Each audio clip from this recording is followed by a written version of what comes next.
All right, ladies and gentlemen, welcome back to the channel and welcome back to another Chaos Zero Nightmare video. I wanted to do a bit of a discussion video today. There's a lot to love when it comes to CZN, right? The gameplay loop, the characters, their backstory, the lore, the soundtrack, right? There's a lot to love about this game, and I think that's why a lot of people have gravitated towards it.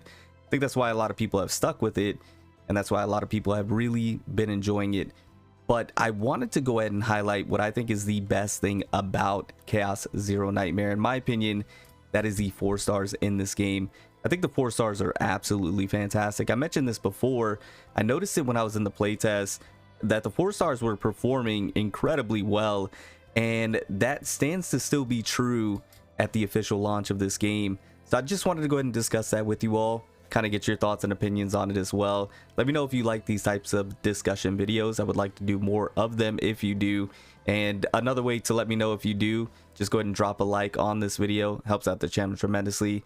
And if you do enjoy everything that you're seeing, go ahead and consider subscribing. Join the FPG fam. I would love to have you stick around, as we're going to be covering CZN extensively here on the channel, of course. And really quickly, thank you so much for all the support. I do truly appreciate it. It means the world to me. Let's go ahead and hop in. So the 4 stars, absolutely fantastic for many different reasons, right?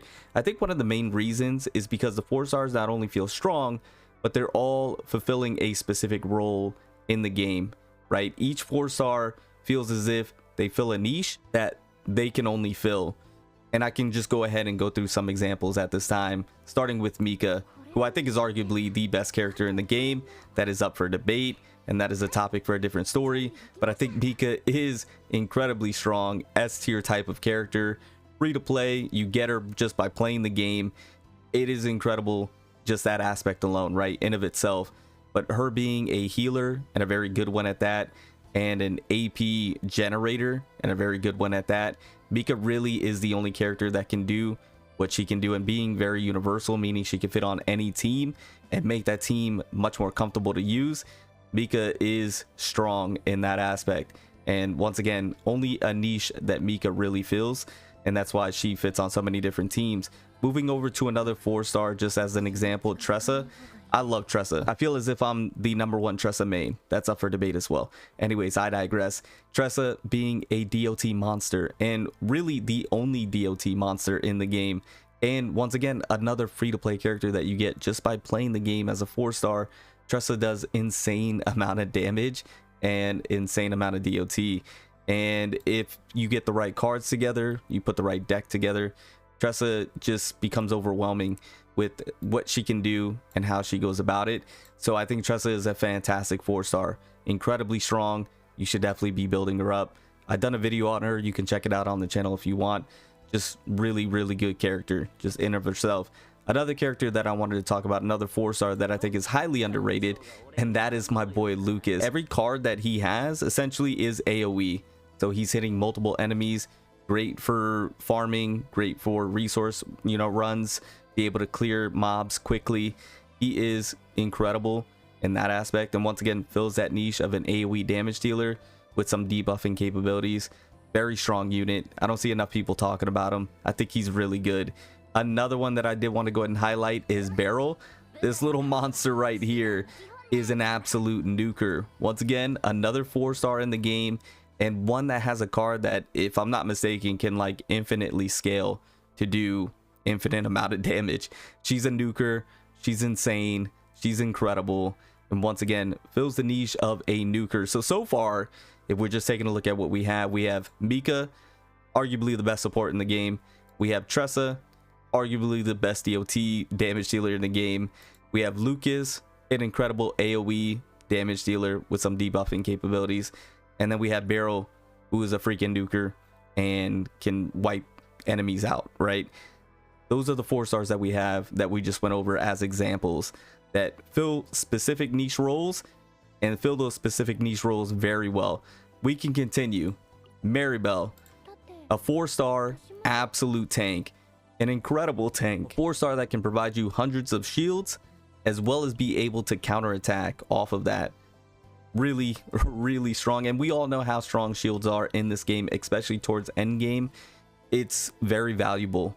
So Maribel is a very valuable 4 star, right? We also have Ray. I think Ray is really good as well for what she fills and the role that she wants to play, which is that support slash sub DPS type of character, where she's able to buff your basic cards. She's able to do some pretty decent damage herself. Her ego skill does incredible tenacity damage. She's able to cards from your deck to your hand.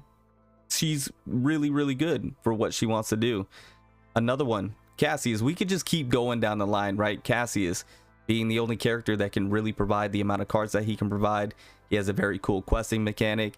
He's able to shuffle the deck. He's able to do some decent damage himself. Cassius fills a specific role as a great support in that aspect of being able to funnel cards for you very easily, to be able to set up some really good combos, to be able to set up some really good plays. Those are just some of the 4 stars, right? Amir's another one. I think Amir's a bit underrated as well. I think she's really good once you get the right cards and the right deck together. She's able to tank for you. She has a really cool metallization mechanic, which allows you to be able to not only tank better based off of that mechanic, but as well as do even more damage. So she's able to do some pretty good damage herself. I like Amir. I think she fills that role of being a tank slash sub DPS for you, and she does it really well in my opinion. And then some other ones that I don't have on my account, which I wish I did, was Nia. Nia's a very good, once again, sub DPS slash support. She's able to do some pretty good damage herself, but she's able to buff the team, and she's able to provide additional attacks for your combatants. Really strong in that aspect, and really the only 4-star that can do that, or any character for that matter, that can do what she can do. And then we also have Selena, which I don't have Selena, but she is a pretty good damage dealer herself, able to provide AoE weakness. You can see what I'm getting at, right? These 4 stars are incredible. These 4 stars are very strong. These 4 stars are 4 stars that you can clear content with. One of my strongest teams consists of Tressa, Mika, and Lucas, and I'm just slapping content up until this point with that team, and I've been able to clear everything with that team, which is consisting of 2 4 stars that you get for free to play for playing the game, and then 1 that I got from pulling, right? From a free to play standpoint, this is a very good thing. And from just a player enjoyment standpoint, this is a very good thing, because not every player is going to be able to get 5 stars. Not every player is going to be able to attain some of these characters that are only summonable, right? Free to play players have limited resources. So when you come out with very strong 4 stars, it leads to more enjoyment in the game, but not only that, more retainment in the game, because people are going to want to stay around because they have strong characters that they can get, you know, egos for or dupes for pretty easily, and that are fun to play, that have unique mechanics, and that feel like 5 stars, to be quite honest with you. A lot of these 4 stars, they feel like secret 5 stars.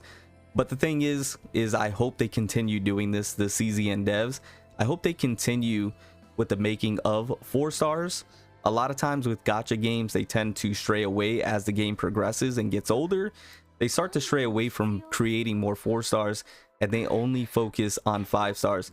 I hope that's not the case with CZN, and that they continue to come out with new 4 stars that are strong and have unique mechanics and that are fun to play, right? And this is something that in the future, down the line, I hope they continue to do. But this is just my thoughts on the game and the 4 stars and what I think is the most amazing thing about CZN. I think the most amazing thing about this game is the 4 stars. Everything else is just a cherry on top, right? The gameplay loop, soundtrack, the characters themselves, the designs, the personalities, the story, everything culminates to this game being incredibly fun to play, and has led to it having one of the most successful launches of a gacha game I've seen to date. People are quite literally addicted to this game, and for all the reasons that I mentioned. But the 4 stars, I think, is the glue that ties everything together, in my humble opinion. But I want to get your humble opinion down in the comments below. Let me know your thoughts, let me know what you think, and let me know if you would like to see more discussion videos just like this. Of course, we're going to continue the guides. Of course, we're going to continue specifically talking about characters, summoning, and all that good stuff. But I like to do discussion videos from time to time, especially when I have a thought that I want to share with you all. Anyways, I'm going to go ahead and get on out of here. Thank you so much for all the support. I do truly appreciate it. I'll see you all in the next one. Remember to stand out, be different, have fun, go further beyond in everything that you do. My name's Cody. Call me further. I'll see you all next one. Bye, guys.